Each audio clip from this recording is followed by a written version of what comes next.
그 지미 카터 대통령이 임기를 마치고 물러날 그 당시에는 이분이 그야말로 실패한 대통령이었습니다. 대부분의 국민들이 20세기 최악의 대통령이다, 그런 평가를 내리는 비참한 상황이었고요.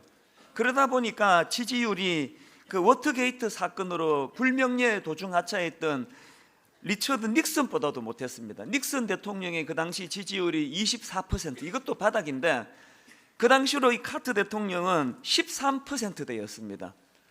그러니까 뭐 실패한 대통령으로 그렇게 낙인이 찍혀버렸는데, 그런데 여러분 다 아시다시피 이분이 지금 퇴임 이후로 완전히 변신에 성공했습니다.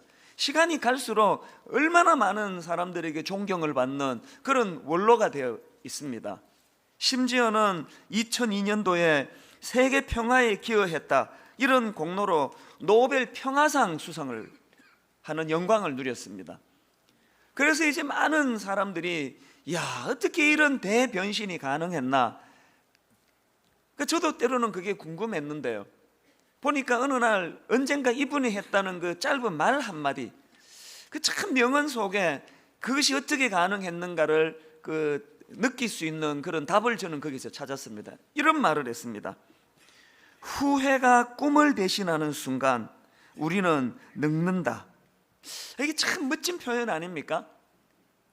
후회가 꿈을 대신하는 순간. 그래서 이제 이미 지나가 버린 과거, 뭐 최악의 대통령이라는 그 현역 시절의 오명은 이제 어떻게 하겠습니까?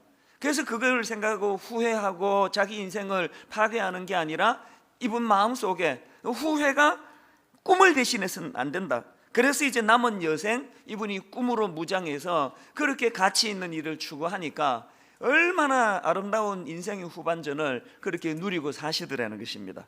제가 그 글이 참 아름다워가지고 이제 트위터에다가 그분의 글을 이렇게 인용하고는 제가 이제 이런 토를 달았습니다. 비록 후회거리로 가득 찬 인생이지만 꿈이 후회를 밀어내는 인생이 되기 원합니다. 이 표현도 사실 좀 멋지지 않습니까? 이건 제가 한 말입니다. 그래서 이제 꿈이 후회를 밀어내는 인생, 이런 생각을 제가 해보니까 오늘 본문의 주인공이 갈렙이야말로 바로 이 명언이 그대로 접목되는 것 같아요. 꿈이 후회를 밀어내는 인생, 또 후회가 꿈을 대신하지 않도록 그런 삶을 살았던 분이 바로 갈렙이라는 거예요. 그래서 저는 오늘 이 본문을 가지고 이 갈렙의 꿈에 대해서 살펴보려고 하는데요, 이 12절에 나오는 이 짧은 한마디, 이게 얼마나 주옥 같은지요. 그날에 여호와께서 말씀하신 이 산지를 지금 내게 주소서. 여러분, 이 짧은 이 한마디 속에 갈렙의 지난 45년의 세월이 다 녹아 있다고 생각합니다. 하나님께서 주신 그 꿈, 하나님께서 모세를 통하여 45년 전에 주신 그 헤브론 산지를 향한 그 아름다운 꿈, 그 꿈이 갈렙을 갈렙되게 만들었다는 겁니다. 그래서 저는 오늘 본문 12절을 보다가 잠언 30장 7절에 나오는 그 아굴의 기도문 생각이 났습니다. 개역 성경으로 보니까 내가 두 가지 일을 주께 구하였사오니 나의 죽기 전에 주시옵소서. 참 우리가 그 기도 안 하는 것도 문제지만요, 이 기도의 대부분이 너무 현실적인 거. 그래서 그냥 오늘 필요한 거 주시옵소서, 내일 필요한 거 주시옵소서, 주시옵소서, 주시옵소서. 그래가지고 이 기도라는 게 전부 그냥 현찰 달라는 그런 그밖에 없다면은 우리의 기도는 균형을 잃은 거예요. 이 아굴처럼 당장 이 땅을 살아가는 우리에게 지금 필요한 어떤 그것을 구하는 기도도 필요하지만 어떻게 기도합니까? 나의 죽기 전에 주시옵소서. 한평생 꿈을 가지고 하나님께 기도하는 이런 큰 줄기의 기도도 필요하다는 것입니다. 그 자녀들을 위한 기도도 마찬가지 아닙니까? 우리가 애들을 위하여 중간고사 성적 잘 나오게 해주세요, 수능 시험 잘 보게 해주세요, 좋은 대학 가게 해주세요, 그런 기도밖에 하지 않는다면 그건 자녀들을 위해서 반쪽짜리 기도밖에 안 되는 거예요. 여러분들이 우리 자녀들을 위해서 기도할 때 그것보다도 더 본질적인 것, 보다 더 그 줄기적인 것. 그래서 하나님, 내가 우리 아이들을 생각하면은 이 기도를 드리는데 주님, 죽기 전에 이 기도가 응답되게 하여 주시옵소서. 이것이 자녀들을 향한 우리의 기도여야 된다는 거예요. 이런 맥락에서 우리 돌아보셔야 됩니다. 여러분에게 이런 아굴의 기도가 있습니까? 그럼 오늘 필요한 거, 내 뭐 취직하게 월급 오르고 이런 기도 말고 여러분이 일생을 걸고 하나님께 기도하는 그런 기도가 있는지를 돌아보셔야 한다는 거예요. 갈렙에게 있어서 이 하나님 주신 꿈, 그 헤브론 산지 정복을 향한 그의 꿈이 바로 아굴의 기도와 같은 그런 맥락이라는 것입니다. 그런데 여러분, 여기서 한 가지 기억해야 되는 것은요, 갈렙이 처음부터 꿈 그러면서 헤브론 산지를 찾아 헤맨 게 아니라는 거예요.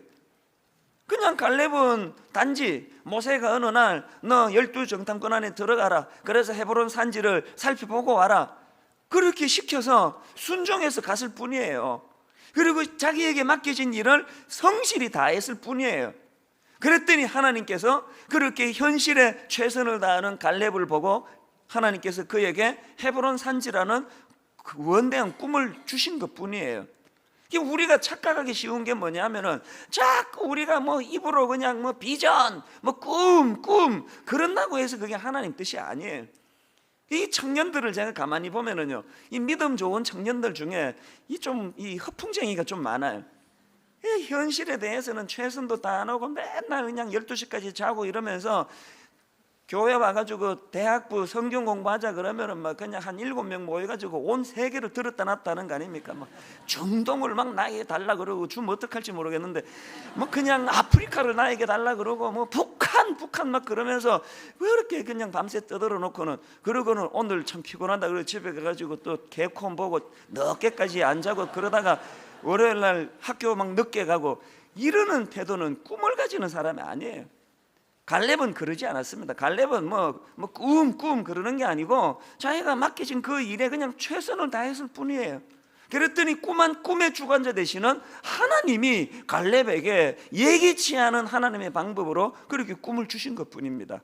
여기 우리 젊은이들이 많은데요, 저는 여러분들이 꿈하는 이것도 중요하지만 오늘 여러분에게 맡겨진 그 작은 일에 갈렙처럼 최선을 다할 때 하나님이 여러분 인생에 꿈을 주실 줄로 믿습니다.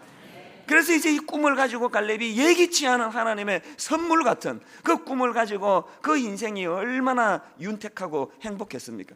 그래서 제가 이런 관점으로 성경을 쭉 보니까요, 우리가 잘 아는 요한복음 2장에 나오는 그 가나 혼인잔치 사건, 예수님이 어느 잔치집에 참석했더니 결혼 피로연에 갔더니 갑자기 포도주가 떨어져 가지고 난감해 있을 때 이제 주님이 물을 포도주로 바꾸어 주셔서 그 위기를 모면하게 해주셨다, 뭐 이런 줄거리 아닙니까? 근데 여러분, 제가요 그 본문을 오늘 이 갈렙의 관점으로 해서 그 본문을 들여다보니까요, 참 재밌는 걸 발견했습니다. 그 가나 혼인잔치 스토리 속에서 저는 우리 인생이 누릴 수 있는 기쁨 혹은 이 행복이 3단계로 발전할 수 있다는 것을 제가 발견한 거예요. 자, 우리 인간이 누릴 수 있는 기쁨, 가장 원초적인 첫 번째 단계는 어떤 단계일까요? 그냥 예수님이 베풀어 주신 기적의 포도주를 마시며 요 혀가 달짝지근해서 기뻐하는 그 단계, 이게 제가 이름하기를 낮은 단계의 기쁨이라 이름했습니다. 그 하객들이 그랬던 사람 아닙니까? 이게 예수님의 기적의 결과물인지 돈 주고 사왔는지 관심 없어요. 알고 싶지도 않아요. 그냥 내 혀가 달짝하면 난 만족하는 거예요. 이 원초적인 이 낮은 단계의 행복, 참 가슴 아픈 건 오늘 현대인들 대부분이 다 이 낮은 단계에 만족하고 살지 않습니까? 그냥 나 지갑이 두둑하면, 좋은 회사 월급 많이 받으면, 그리고 외제차 타고 다니면 더 이상 인생에 복잡한 거 알고 싶지, 인생이 대단하냐? 인생이 그렇게 복잡하냐? 난 지금 혀끝이 달짝지근한 것으로 나는 만족한다. 이런 낮은 단계로 만족하는 부류의 사람이 너무 많습니다. 그런가 하면은 그 다음 단계로 넘어가면은 두 번째 단계의 기쁨이 있는데요, 그것은 오늘 본문에 그 예수님의 기적을 도왔던 하인들이 보여준 모범인데요, 이 두 번째 단계, 그 높은 단계의 기쁨이다, 이름을 제가 그렇게 지어봤는데, 여러분 아시지만 그 심부름하던 그 하인들은요, 앉아서 포도주를 즐기는 부류의 사람이 아니었습니다. 주님의 기적에 동참해서 심부름하면 여기저기 그 기적의 포도주를 퍼나르느라고 자기들은 하객들과 더불어 포도주를 즐기는 부류가 아니었습니다. 그런데 제가 이런 관점으로 본문을 가만히 묵상을 해보니까 이게 참 재밌는 걸 하나 발견했습니다. 자, 우리 요한복음 2장 9절을 한번 보시겠습니까? 이 뉘앙스를 한번 보세요. 연회장은 물로 된 포도주를 맛보고도 어디서 났는지 알지 못하되, 그 다음 보세요. 물 떠온 하인들은 알더라. 어떤 뉘앙스가 느껴지세요?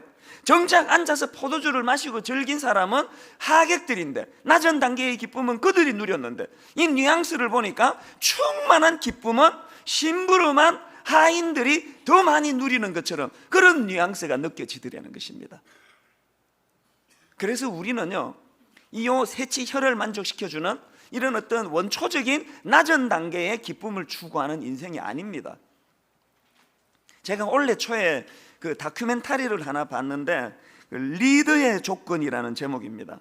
그 리더의 조건이라는 제목의 그 다큐멘터리 보니까 그 핀란드의 전 대통령이에요. 여자 대통령인데요.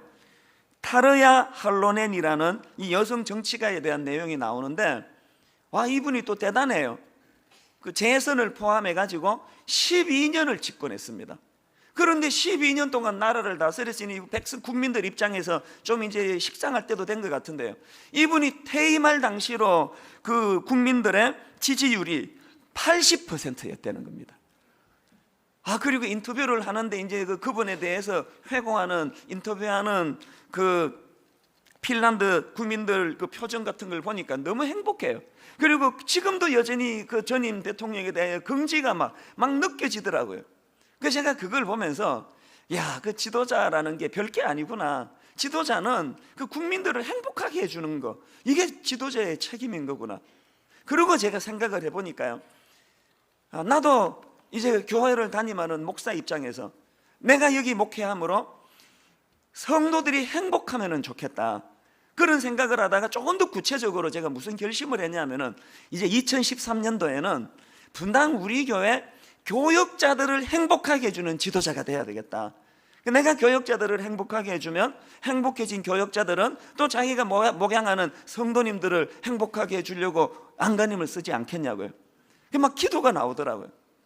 그래서 이제 바로 지난주입니다. 교역자 수련회를 가서 제가 거기서 특강을 하면서 이걸 제가 선포를 했습니다. 왜냐하면 이게 제가 잘 쓰는 방법 아닙니까? 이렇게 입 밖으로 내뱉어 버림으로 쐐기를 박아버리는 거예요.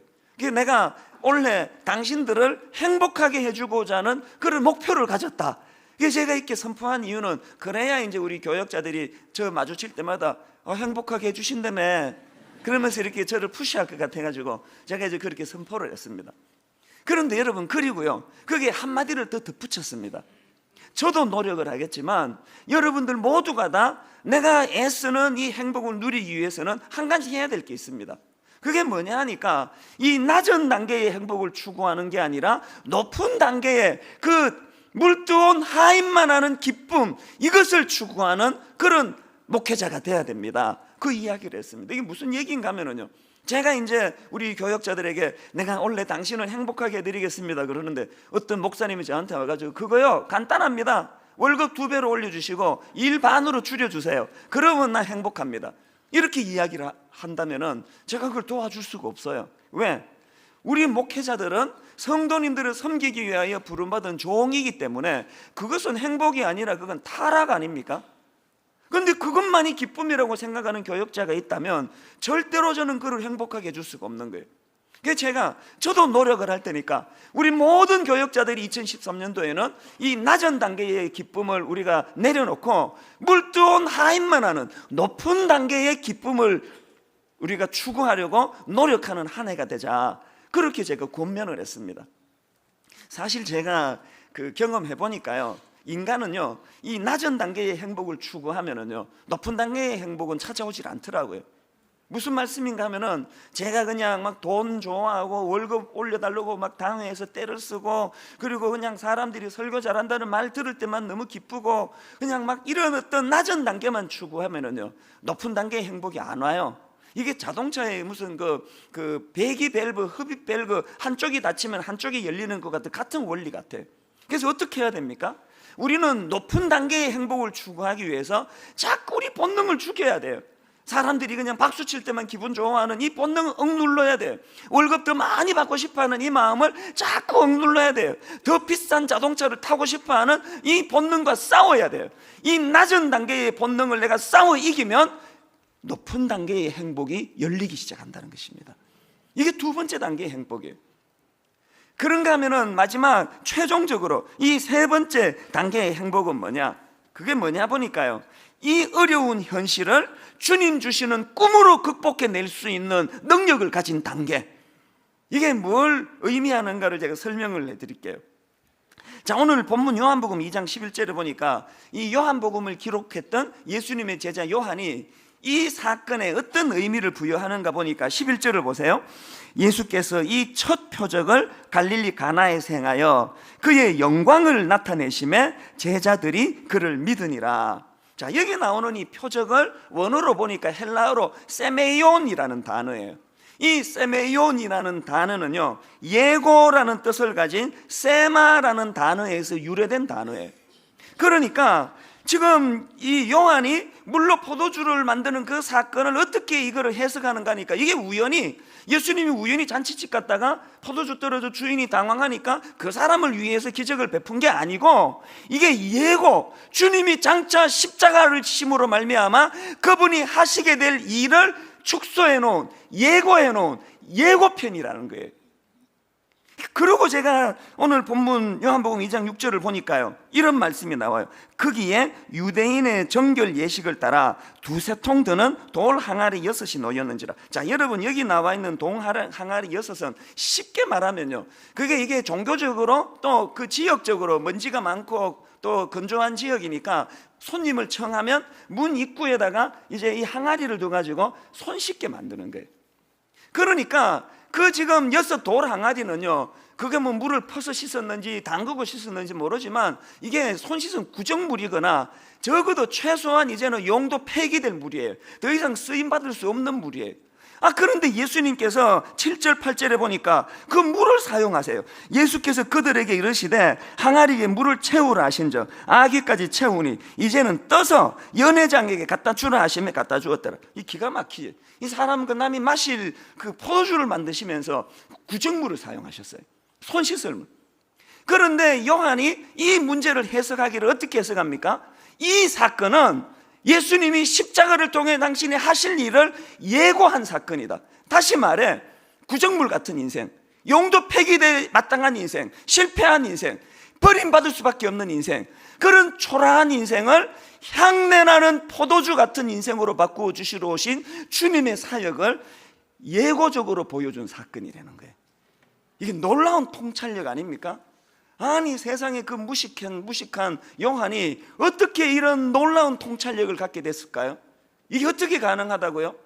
예수님이 제자들을 뽑으시고는 그들에게 꿈을 심어주신 거예요. 하나님 나라의 원대한 꿈, 틈만 나면 비유로 말씀한 그 주님의 말씀들을 가르쳐 주시면서 꿈을 심어주시니까 그 마음에 꿈이 생겨난 자들에게는 이런 통찰력이 생기더라는 거예요.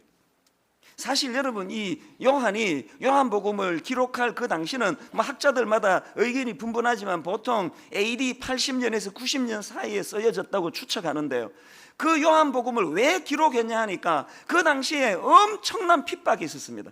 그러다가 보니까 수많은 그리스도인들이 환난을 당하고 핍박을 당하니까 위축이 되잖아요. 그리고 자꾸 갈등이 오고 회의가 오고 하니까 이제 요한이 이 요한복음을 기록함으로 해서 이제 다시 한번 하나님 나라에 대한 꿈을 심어주고 예수 그리스도의 복음으로 확신 있는 인생이 되기를 원해서 썼다는 거예요.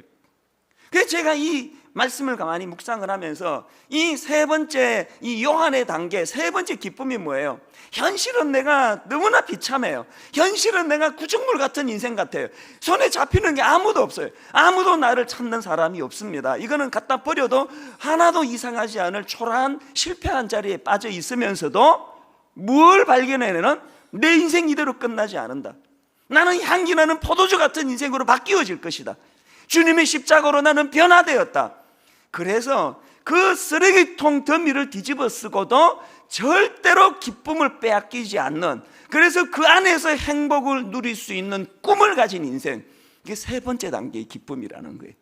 저는 여러분이 원초적인 본능 아래 거하는 셋째 혀가 달짝지근할 때에만 기뻐하는 이 1단계를 거쳐서 물두온 하인만 하는 높은 단계의 기쁨을 누리다가 이 마지막 세 번째 단계, 내 상황과 형편이 어떠하든지 관계없이 주님의 십자가로 나는 향내나는 포도주 같은 인생이 되었다, 이 확신으로 기뻐할 줄 아는 주님의 자녀들 되시기를 바랍니다. 이것이 얼마나 중요한 의미를 가지고 있습니까? 이 꿈꾼다는 것은 이렇게 아름다운 거예요. 사실 요즘 저는요, 지난 특세 때 영상으로 보여드렸던 그 희귀한 불치병으로 신음하던 그 어린 꼬맹이, 그 초등학교도 들어가기 전 아이 같은데, 그 아이가 불렀던 그 노래가 요즘에는 제 삶을 이렇게 견인하는 느낌이에요. 그 노래 기억하시죠? 그 꼬맹이가 불렀던 꿈꾸지 않으면 사는 게 아니라고 별 해는 마음으로 없는 길 가려네. 저는 이 찬양이요, 시도 때도 없이 떠올라요. 아침에 일어나도 떠오르고, 그래서 오늘 설교 제목도 꿈꾸지 않으면 사는 게 아니라고. 그 불치의 병을 앓는 그 꼬맹이가 저에게 가르쳐준 인생의 법칙이에요. 내가 지금 불치의 병을 알아가든 내가 5년만 살고 10년만 살고 죽을 수밖에 없던 사는 동안에는 꿈을 꾸는 인생이 돼야 돼. 꿈이 나를 견인해야 된다는 거예요. 이런 맥락에서 지금 분당 우리 교회가 1만 성도 파송 운동 하자는 것은요, 약한 다른 교회를 섬기자는 뜻도 있지만 더 근본적으로는 이제 우리가 10년 만에 이 향내나는 포도주를 그냥 창고에 가득 놓고 현실적으로 포도주 마시며 즐기는 교회가 되지 말자, 꿈꾸는 교회가 되자, 그런 몸부림인지 모르겠습니다. 그래서 저는 이런 맥락에서 여러분들과 함께 이제 다시 한번 우리가 손에 손잡고 꿈꾸는 교회, 또 꿈꾸는 가정, 꿈이 견인하는 인생, 그런 삶을 살았으면 좋겠는데, 사실 이제 오늘 이 본문은요, 저한테는 이게 참 의미가 있는 게, 제가 교회를 개척하고 첫 예배에 했던 첫 설교 본문이에요. 그 42살 젊은 목사가 교회를 개척하고 첫 번째 설교를 준비할 때 얼마나 많이 고민했겠습니까? 무슨 설교를 할까? 그것이 의미가 있잖아요. 근데 참 제가 원통하고 아쉬운 게요, 그 첫 번째 했던 설교는 녹음한 게 없어졌어요. 근데 그걸 들어보고 싶은데 어떻게 설교했는지. 그래서 이제 제가 그 원고, 이 설교 원고를 뒤져가지고 쭉 읽어보면서 제가 참 은혜도 받고요, 또 혼자 또 웃기도 하고 쑥스러워하기도 하고 그랬는데, 제가 일부를 제가 좀 발췌해 왔는데, 좀 하여튼 11년 전에 이제 설교문인데요, 한번 들어보세요. 비웃지만 말아주세요. 지난 몇 달 동안의 우리의 모습을 되돌아보십시오. 이제 10년 전의 목소리가 이랬습니다. 이제 개척을 준비하던 과정을 말하는 것 같아요. 우리가 경험할 수 있는 온갖 난관과 역경이 있었습니다. 얼마나 고생이 많았습니까? 정자동에 있던 4층 공간, 잔금까지 다 치르고도 그 공간을 포기해야 했던 순간, 그 막막함, 그리고 그 이후에 미금역 사거리에 있던 지하 공간, 저는 사실요 거의 한 10주 동안 그 미금역 사거리 지하는 까먹고 있었거든요. 근데 제가 원고를 보면서 떠올라졌어요. 이게 무슨 이야기인가 하면은, 맨 처음에 정자동에 한 80평 되는 그 공간을 계약을 하고 그 잔금 말고 계약금을 치렀는데, 인근의 어떤 교회가 모든 도구 막으셨어요. 목사님 여기 못 들어옵니다, 오시면 안 됩니다. 그래서 제가 가서 막 빌고 사정하다가 절대 안 된다는 거예요. 마음이 많이 아팠지만, 그러나 이 젊은 목사가 교회를 시작하면서 인근 교회 목사님하고 싸움질하면서 시작해서 되겠습니까? 교회가 교회랑 싸우면서 해서 되겠습니까? 그래서 눈물로 그 공간을 포기했거든요. 땅 한 번 밟아보지 못하고요, 1,000몇백만 원 손해를 봤어요. 막막하더라고요. 다 뒤졌는데 거기밖에 없어서 했는데 안 나와요, 자리가. 그렇게 그때가 지금 딱 요 1월 중순 요맘때 추워 죽겠는데, 눈만 뜨면 이제 자리 보러 찾아다니는데 미금역 사거리 한 군데가 더 나온 거예요. 조금 줄어가지고 한 60몇 평 돼요. 그래서 이제 계약을 하려다가 한번 정자동에 그게 이제 또 그 기억이 있으니까, 이번에는 계약하기 전에 이제 인근 교회를 찾아갔습니다. 가보니까 그때 제가 42살인데 저보다 더 젊어요. 30대 후반 목사님이 꽤 큰 교회를 하고 계시더라고요. 이분이 참 착해요, 보니까. 제가 이제 이런 사정으로 여기 미금역 지하에 개척을 하려고 하는데 목사님 허락해 주시면 좋겠습니다 그랬더니, 착하니까 노 이렇게 말은 못하는데 얼굴을 보니까 이분 얼굴이요 108번뇌가 가득해요. 수심이 가득해가지고 이렇게도 대답 못하고 저렇게도 못하고 간간히 한숨이나 쉬고 그러셔가지고 내가 그걸 보면서 내 양심에 차마 그 길을 계약을 못하겠더라고요. 또 포기했거든요. 정말 막막하더라고요. 그게 이제 이 원고에 나오는 그 이야기예요. 미금역 사거리에 있던 지하 공간, 그 공간을 하나님이 주셨다고 확신했는데 또다시 포기할 수밖에 없던 순간, 그런데 여러분, 제가 이런 과정에서 한순간도 하나님이 과연 살아계시나, 하나님이 이 교회를 사랑하시는 것 맞나, 이런 의심을 가져본 적이 없습니다. 장애물이 많으면 많을수록 더욱 의욕에 불타고, 하나님이 정말 새로 시작하는 이 교회에 큰 기대를 걸고 계시나 보다, 이런 이상한 생각이 나면서 몇 달을 준비해 오고 있지 않았습니까? 여러분, 이게 제정신입니까? 왜 이런 힘든 일들이 일어나면 날수록 오히려 우리 삶에 대한 의욕은 더 불타오를 수 있는 것입니까? 그것은 우리의 작은 수고를 통해 일하시는 하나님, 그리고 크고 작은 연단과 시련을 통해 우리를 다듬어 가시는 하나님, 과거에도 우리가 힘들 때마다 그것을 통해 오히려 은혜 주신 그 하나님을 생각하기 때문에 이런 일에 좌절하지 않는 것입니다. 이게 좀 은혜가 되십니까? 이게 첫 설교예요. 그렇게 쭉 설교하고요, 이제 적용으로 들어가서 이런 대목이 있더라고요. 여러분, 우리가 그렇게 인내하며 기다려온 결과 어떤 일이 벌어지고 있는지 아십니까? 지금 기적이 일어나고 있지 않습니까? 지금 우리가 가지고 추진하고 있는 송림중고등학교 강당이 650석이나 된다고 합니다. 그런 대목이에요. 그러니까 이제 그때 예배도요, 여기서 드린 게 아니고 그때 그 어느 대안학교 지하를 빌려가지고요, 주일 날만 예배를 드리고 주중에 모이지도 못하고, 사실 인간적으로는 정말 난감한 상황이에요. 그런 상황에 있던 이 설교를 제가 보면서 막 이렇게 미소가 나오더라고요. 그때 참 힘들어 했구나. 근데 여러분, 제가 그 설교를 보면서 마음이 기뻤던 게 뭐냐면요, 그 목회 경험도 없는 42살 된 목사가 교회 시작하면서 이렇게 맡기고 저렇게 맡기는 현실을 제가 그것을 믿음으로 이렇게 버텨낼 수 있었던 것이 감사했고요. 그 다음에 그때 그렇게 믿음만 가지고 하나님 도와주실 거라는 그 꿈을 가지고 달려갔더니 10년이 지난 지금 제가 꿈꾸던 것보다 몇 갑절 놀라운 은혜의 자리로 이끌어 주신 것이 너무 기쁘더라고요. 제가 더 감사했던 게 뭔지 아세요? 지금 이제 이렇게 결과적으로 잘 풀려가지고 이제는 뭐 그냥 너무나 풍족하게 목회를 하는 이 현실이 기쁘지만요, 내가 신앙 양심을 걸고 말씀을 드려요. 지금도 기쁘지만 그때 개척하고 아무것도 없던 그 당시가 지금보다 더 기뻤던 것 같아요. 더 감사했던 것 같아요. 이게 어떻게 가능할까요? 세 번째 단계에 주신 하나님의 은혜예요. 상황은 어렵지만, 가로막혀 있지만, 그때도요, 이 송림중고등학교도 학교에서 오늘 만나가지고 허락해주면 내일부터 쓰라, 이게 아니었습니다. 몇 달을 피를 말리는 진통의 과정이 있었거든요. 그 과정마다 우리가 하나님 앞에 꿈을 가지고 기도하며 달려갔더니 결과만 기쁜 게 아니고 과정도 기쁘더라는 거예요. 그래서 제가 지난 한 주간 이 말씀들을 보면서 마음이 참 흐뭇했는데, 근데 여기서 제가 발견한 게 뭐냐 하면요, 오늘 본문에서 우리가 깨달아야 되는 게 뭐냐. 자, 여러분, 우리가 꿈을 꾸면요, 없던 고난도 세트로 따라와요. 꿈 안 꾸면 고난 없습니다. 꿈 꾸면 고난 따라옵니다. 무슨 말씀인가 하면은, 자, 오늘 본문에서 제가 발견한 그 갈렙이 겪어야 된 두 가지 고난이 뭐냐. 첫째로요, 우리가 꿈을 꾸면 장애물인 아낙 자손도 따라온다는 거예요. 민수기 13장 27절을 한번 보세요.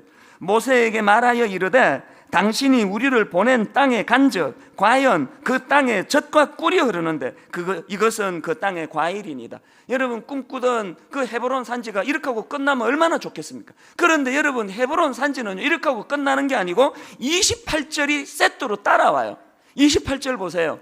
그러나, 이게 얼마나 무서운 그러나요.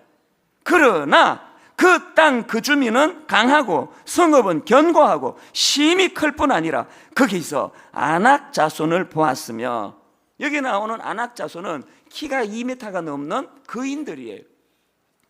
우리가 잘 아는 골리앗도 이 아낙 자손들의 후손이에요. 여러분, 오늘 우리가 알아야 되는 건 뭐냐 하면은, 만약에 갈렙이 헤브론 산지를 꿈꾸지 않았으면 안 만나도 되는 아낙 자손이에요.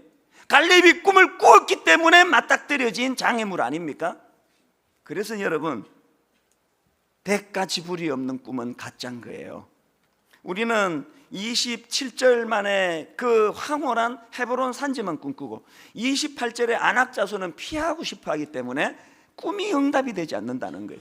오늘 여러분이 겪어내야 될 수많은 난관, 어려움, 하나님 여러분을 꿈을 풀어가는 과정에 주시는 아낙 후손인 줄 믿으시기를 바랍니다.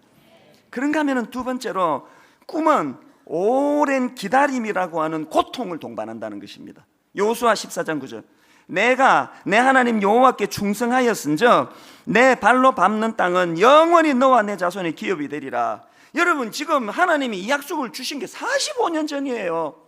그런데 45년이 지난 지금까지 그것이 지금 응답되고 있지 않습니다. 여기서 우리가 알아야 되는 중요한 교훈이 뭘까요? 우리 하나님은요, 우리에게 꿈을 주시는 분이기도 하지만 또한 우리 하나님은 동시에 그 꿈이 연결어질 때까지 오래 참고 기다리시는 하나님이세요. 모세를 한번 보세요. 하나님이 모세를 선택하신 후에 그를 쓰실 만한 사람으로 준비시키시는데 80년의 세월을 투자합니다. 왕실 교육 40년, 미디안 광야에서 극단적인 그런 어려움 속에서 고독과의 싸우는 고난 훈련 40년, 80년의 훈련. 그래서 이제 사도행전 7장 30절에 보니까 그 과정을 이렇게 설명합니다. 40년이 참에, 무슨 뜻일까요? 채워야 할 시간적 분량이 있다는 거예요. 오늘 여러분 중에 아무리 기도해도 응답이 되지 않고 풀려지지 않는 오래 연단 중에 있는 그 어떤 뭐가 있으시나요? 더 참으셔야 돼요. 이제 다 와갑니다. 이제 37년, 38년, 39년, 거기서 포기하시면 안 돼요. 때가 참에 40년의 기간이 채워질 때 하나님의 꿈이 나타날 줄로 믿습니다. 그래서 저는 시편 40편 1절, 내가 여호와를 기다리고 기다렸더니 그 결과 귀를 기울이사 나의 부르짖음을 들으셨도다. 인내를 요하는 꿈. 저는 한 가지 말씀만 더 드리고 오늘 말씀을 마무리하려고 하는데요, 이민규 교수가 쓴 책입니다. Positive Thinking이라고 하는 자기 긍정의 힘, 이런 제목의 책이 있는데요, 그 책에 보면은 그 빠삐용이라는 영화 혹시 아시는 분 계시죠? 73년도에 아주 공전의 히트를 친 영화예요. 그 빠삐용이라는 영화 이야기를 하더라고요. 그 영화에 보면 이 빠삐용이라는 별명을 가진 주인공이 나오는데, 이 빠삐용은 프랑스 파리의 금고털이범, 그러니까 이 잡범이에요. 그랬는데 이 빠삐용이 악덕 포주를 살해했다는 누명을 뒤집어 쓰고 종신형을 선고받습니다. 그런 억울한 이제 그 감옥살이를 하고 있는데요, 어느 날 친구가 몰래 넣어준 코코넛이 발각이 돼가지고 이제 끔찍한 징벌을 받습니다.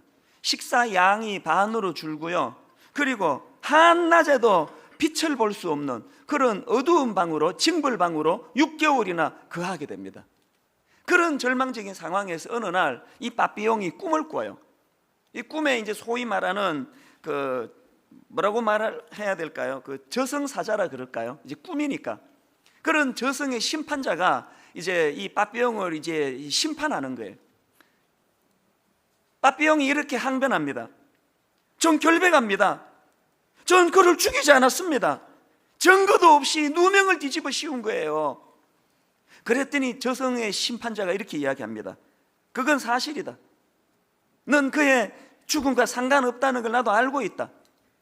그러니까 다시 한번 이렇게 항변합니다. 그럼 내 죄가 뭐란 말입니까? 그때 여러분, 이 심판자가 한 말은요, 내 평생에 잊을 수 없이 각인되는 너무나 무서운 말 한마디를 그 심판자가 이렇게 이야기합니다.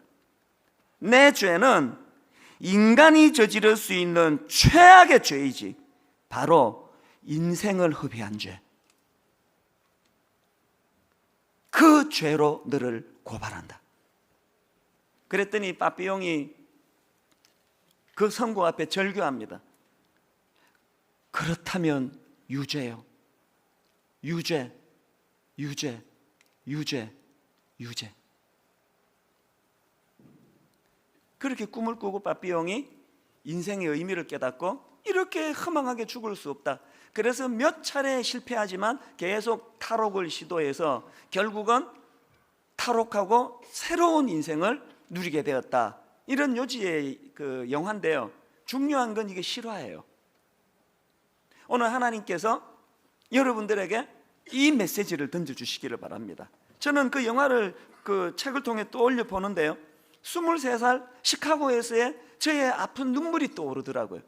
그 당시로 앞도 캄캄하고 옆도 캄캄하고 뒤돌아갈 수도 없고 이런 느낌, 북악트는 한가운데 써가지고 뚫고 갈 힘은 없고 되돌아가기에 너무 멀리 와버렸고 아침에도 좌절하고 저녁에도 절망스럽고 아무것도 내게 빛이 안 보이던 그런 그 기간에 하나님이 저에게 해주신 게 아무것도 없어요. 얼마나 잔인한지 아십니까? 하나님, 우리 하나님요, 한번 자기 자식 연단시키기로 결심하면요 피도 눈물도 없으신 분이에요. 나약해 빠진 분당 아줌마들하고 달라요. 자식 교육을 한번 시키기로 결정하셨으면요 때가 참에 다 찰 때까지 연단의 시간을 보내는 거예요. 얼마나 힘들었겠습니까? 그때 하나님이 저에게 해준 게 아무것도 없어요. 딱 하나 했습니다. 꿈을 심어주셨어요. 내가 지금은 구정물 같은 인생인데 아무도, 그때요 미시간 호수에서 제가 막 자살 충동을 하기 때 이런 생각을 몇 번이나 했습니다. 내가 이렇게 하고 이 땅을 내가 하직한들 누가 슬퍼하겠냐, 이 구정물 같은 인생을. 우리 어머니나 우리 형제나 그럴지 모르지.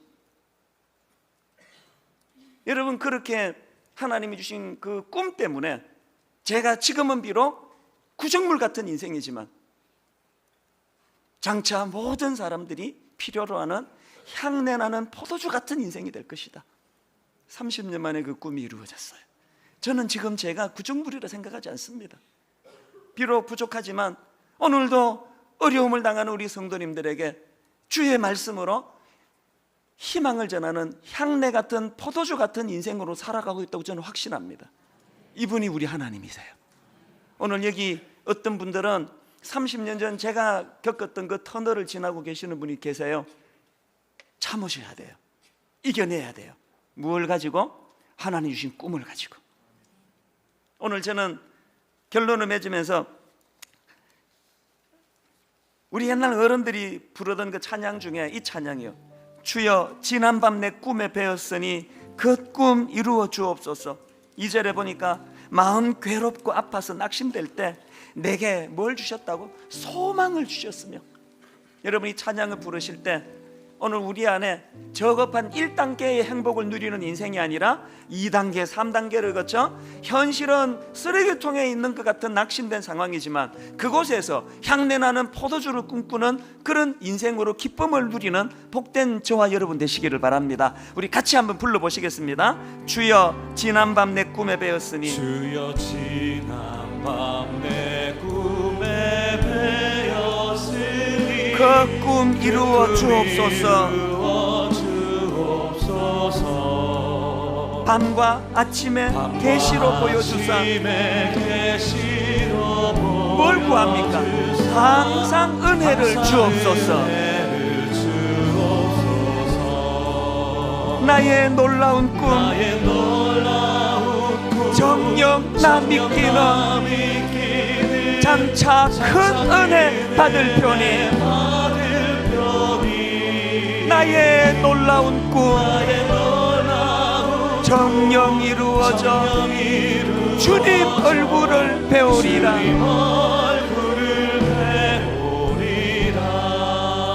자, 여러분, 우리 2절 3절 부르기 전에요, 이 시간 한번 이 마음을 품고 찬양하면 좋겠습니다. 누구라서 이 땅 인생 가운데 힘들지 않은 사람이 있겠습니까? 그저 내 새치 혀만 달짝지근하면은 더 이상 바랄 게 없는 삶을 사는 건 그건 짐승도 하는 일이에요. 현실은 어렵지만 뚫고 가야 될 터널이 저 멀리 아득하지만 하나님, 나는 이제 이곳의 용도 폐기, 썩어버린 물 같은 존재가 아닙니다. 주님의 십자가로 이제 나는 하나님 향내나는 포도주로 변화되었습니다. 나는 하나님 앞에 이 꿈을 꾸며 살아가기 원합니다. 오늘 이 찬양 가운데 성령님이 여러분 안에 이 꿈을 심어주심으로 말미암아 모든 현실의 아픈 것들이 눈 녹듯 다 사라지고 주님 주시는 꿈으로 주먹에 힘이 쥐어지는 놀라운 사건이 찬양 가운데 경험되기 원합니다. 우리 2절 3절 가사 생각하시면서 마음 괴롭고 아파서 낙심될 때 내게 소망을 주셨으며 내가 영광의 주님을 바라보니 여러분 그 어두움 속에서도 앞길 환하게 보이도다.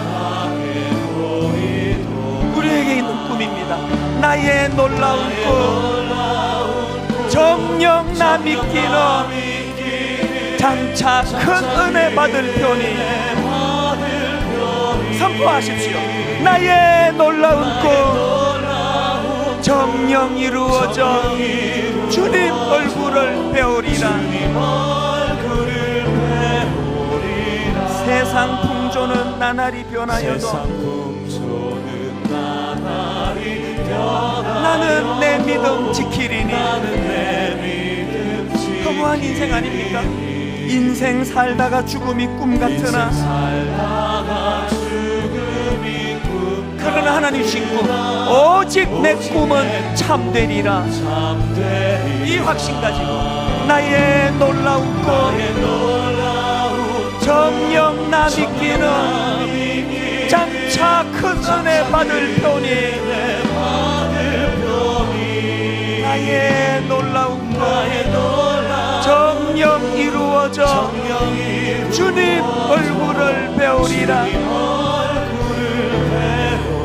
오늘 말씀 생각하며 이 꿈 달라고 같이 기도합니다. 합심해서 한 목소리로 기도하시겠습니다. 살아계신 하나님 아버지, 오늘 하나님의 은혜를 갈망합니다. 하나님, 현실은 쏟아버린 물 같은 존재, 오늘 우리 현실은 이렇게 좌절하고 저렇게 실망하고 실패하여 열등감이 많아 구정물 같은 인생으로 낙심하고 있는 우리 삶 속에 아버지, 이런 우리를 변화시켜 향내나는 포도주 같은 인생으로 변화시켜 주시는 주님, 오늘도 이 꿈을 꾸며 주님 앞으로 나가기를 원합니다. 하나님, 낮은 단계의 행복도 아니요 꿀좋은 하인만 하는 높은 단계의 행복에 머무는 것도 아니요 아버지, 단계를 거쳐서 주님 주시는 놀라운 꿈을 꾸며 아버지 하나님의 은혜를 갈망하고 사모하며 어려운 현실을 이겨내는 아름다운 능력의 단계로 나아가게 하여 주시옵소서. 하나님, 그 은혜의 자리로 가기를 원하오니 주여 은혜 주시옵소서. 하나님, 은혜 주시고 살아가기를 원하오니 하나님 아버지, 무너지지 않도록 포기하지 않도록 하나님 우리의 두 손을 꼭 잡아주시옵소서. 그런 인생 되기를 소망하나이다. 하나님, 여러분 한 1, 2분 조용히 묵상하시면서 사단이 노리는 것은 내 안에 이 꿈을 빼앗아 가버리는 거예요. 왜 사는지도 모르겠고 왜 이것을 버텨내야 될지 모르겠고 갈렙이 40여 년 광야를 헤매는 동안에 주님이 저 산지를 내게 주시마 약속하셨기 때문에 그 꿈을 이루기까지는 나는 죽을 자유도 없다, 나는 죽을 수 없다, 일어날 수밖에 없다. 꿈이 갈렙을 견인한 것처럼 오늘 여러분 삶 속에 이 3단계까지 오르는 그 기쁨, 그 행복, 그래서 눈을 떠보면 정말로 현실적으로 답답하고 어려운 현실이지만 눈을 감고 주님 바라보면 향내나는 포도주로 바꾸어 주시는 주님의 십자가가 보여지는 복된 인생 되시기를 주님 이름으로 축원합니다. 하나님, 그 은혜를 우리 모두에게 허락하여 주시옵소서. 예수님 이름으로 기도드립니다. 아멘. 이제 우리 다 자리에서 일어나셔서 우리들의 찬양 32번입니다. 하나님, 한 번도 나를 실망시킨 적 없으시고 하나님, 한 번도 나를 실망시킨 적 없으시고 언제나 공평과 은혜로 나를 지키셨네. 이 믿음 있는 자만이 할 수 있는 고백입니다. 오 신실하신 주, 어려운 현장마다 오 신실하신 주, 내 너를 떠나지도 않으리라. 내 너를 버리지도 않으리라.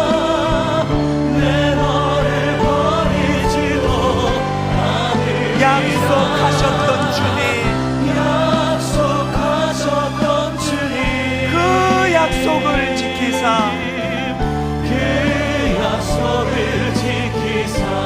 이후로도 영원토록 선포하십니다. 나를 지키시리라 확신하네. 지나온 모든 세월들,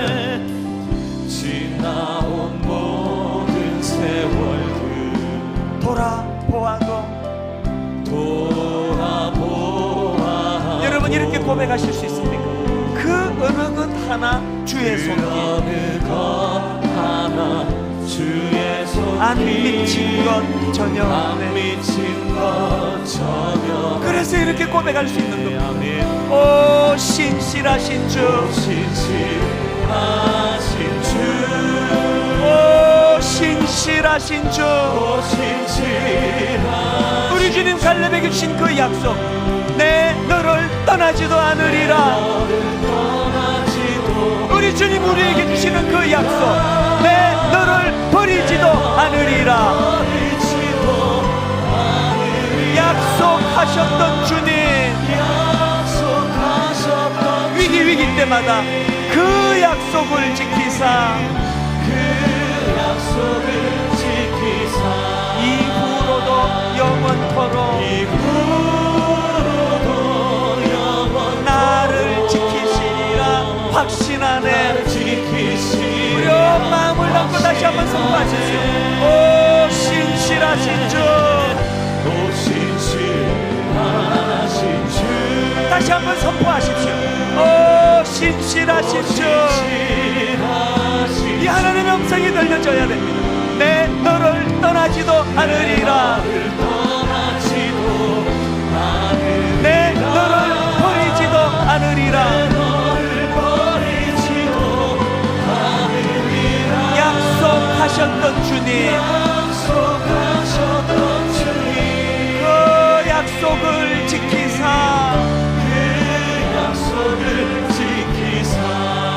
이후로도 영원토록 힘있게 선포하십시오. 나를 지키시리라 확신하네. 나를 지키시리라 확신하네. 나를 지키시리라 확신하네.